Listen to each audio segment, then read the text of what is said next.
e kaluara, por edhe për këto zgjedhjet të fundit që i patëm. Si e keni po ju këtë proces?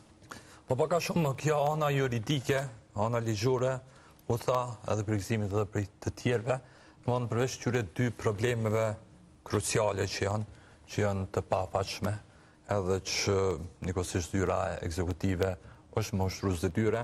Unë mendoj që mbi gjitha mënyra që është vepru, forma që është nxjerr ato vendime, edhe shkathuat në ato vendime, për mua tregon një farë tendence, e cila është pak a shumë me i disiplinu mediat, me i disiplinu në formën që ata mendojnë, edhe në një farë mënyre me ja u vështirësu sa ma shumë gjendjen, sepse ju e deni që, si që përmend, në bazë rregullores, gjobat mundën me qenë prej 1.000 euro dhe në 100.000 euro.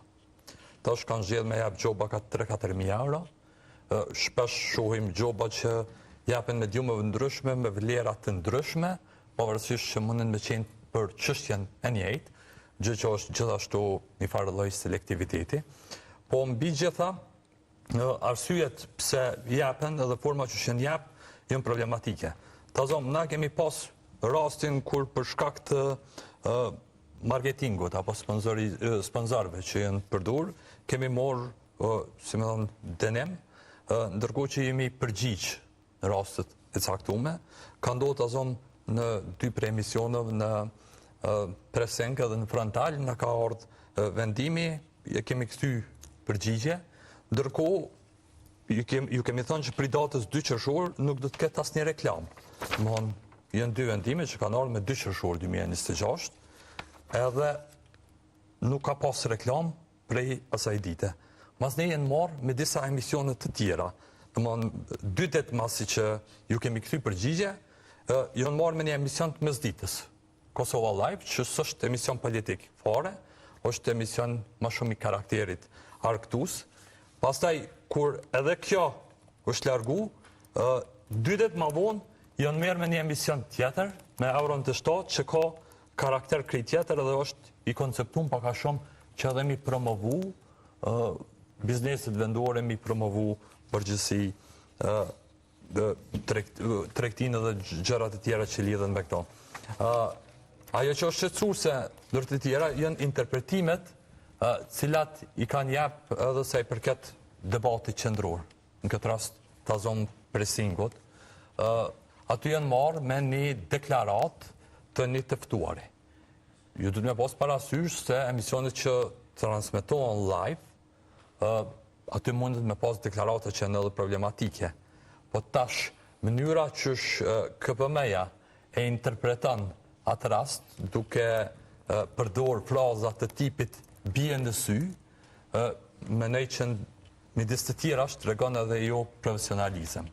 Pra, krejt kish ka po shohim, mendoj që është një farë presioni në një farë mënyrë që mediat me i cenzuru në ato që e promovojnë, edhe e dyta një farë tentimi që me ja u vështirësu edhe ma shumë gjendjen financiare. Për shkak se dihet botërisht, dhe në edhe KPM-ja, cila vetë ka bu një ulëmtim, që mediat sot, pa dallim, operojnë një mjedis financiar kërgjët vështirë.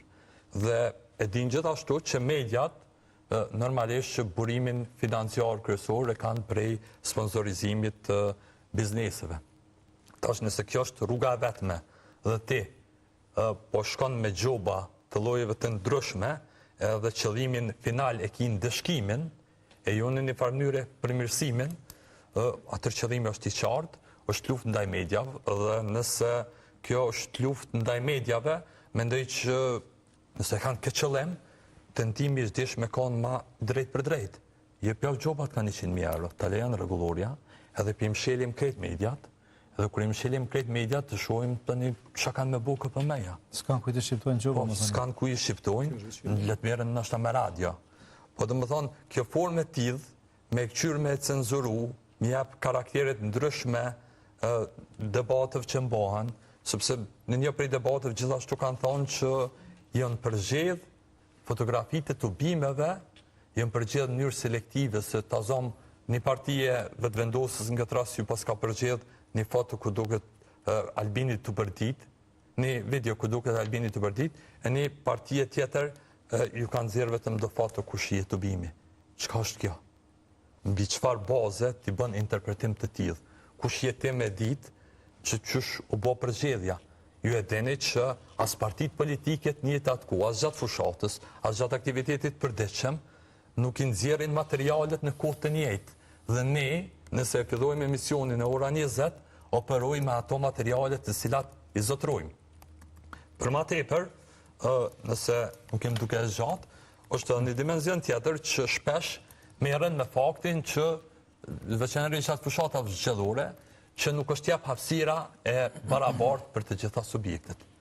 Edhe kjo është një problem në vete. Na e kemi ofruar hapësiren pa pagesë gjatë fushatës për krejt partitë politike. Tash dihet logjikisht 23 subjekte politike kanë marrë pjesë në zgjedhjet e fundit. Dhe 23 subjekte politike është e pamundur me marrë hapësiren jo për shkak të mungesës së vullnetit tonë, po edhe për shkak të rrethonave që operohet, sepse jo gjitha kanë aktivitetin e njëjtë, jo gjitha kanë interes, besa kena pas edhe subjekte politike që dihet bëtërisht që i kanë bojkotu mediat. Na s'munemi mi pru me zërë në studio televizive, mi thonë hajde bini reklama, për ma tepër, se tash du të me bo dallimin mes edicionit informativ, mes lajmeve edhe mes debatit. Në lajme, na, në zgjedhjet e shkurtit, vetëvendosja na ka bojkotu, si subjekt politik, na hapësiren e kemi nda, dhe i kemi, du më thonë, dhona që i kemi qunë KPM, e kemi nda barabarësisht me kretë subjektet e tjera që s'na kam bojkotu. Po tash në emision debatus, qoftë të rëndal, qoftë presing, qoftë në emisionet e tjera, na me zërë nuk mundemi me i pru. Prandaj nuk e di që ka qit lapsin KPM-ja në rast të tilla. Do ta shohim, do ta monitorojmë, raportojmë edhe në të ardhmen se çka do të vendos KPM-ja, sepse edhe për këto çka ka vendos deri sot ka rekomandime të cilat janë dhënë nga IKD se si duhet të veproj. Gzim, po i kthehemi pak kësaj rregullore që nuk ka qenë pak debat publik për të, po ka pasur bukur shumë e përmeni edhe zonja Zejnullahu. Kanë qenë bukur mirë të përfshira mediat, në fillim bile ka pasur shumë keq kuptime se mos ka diçka që nuk është në rregull, mos po propozohen gjëra të cilat nuk janë praktik ose s'janë mësuar mediat mas pari në përvojën e tyre me i pas ato obligime. Çka kanë qenë obligimet kryesore në për cilat mediat kanë kalu, edhe strikt këto afate pse janë përcaktuar kaq shkurt edhe s'është lënë një hapësirë më e gjatë, sepse me gjatë qëllimi ka qenë që të ruhet krejt procesi zgjedhor, pra që të mos damtohen partitë dhe të ruhet në thelb demokracia. Po vetëm, kur e kemi draftu këtë rregullore, definitivisht se ka qenë një debat i madh për shkak se deri në atku nuk ishte një rregullore specifike që trajtonte këto çështje. Ishte edhe ligji i kaluar për zgjedhjet e përgjithshme që kishte përcaktuar një obligim për të tillë për Komisionin e Pavarur të Mediave, mirë po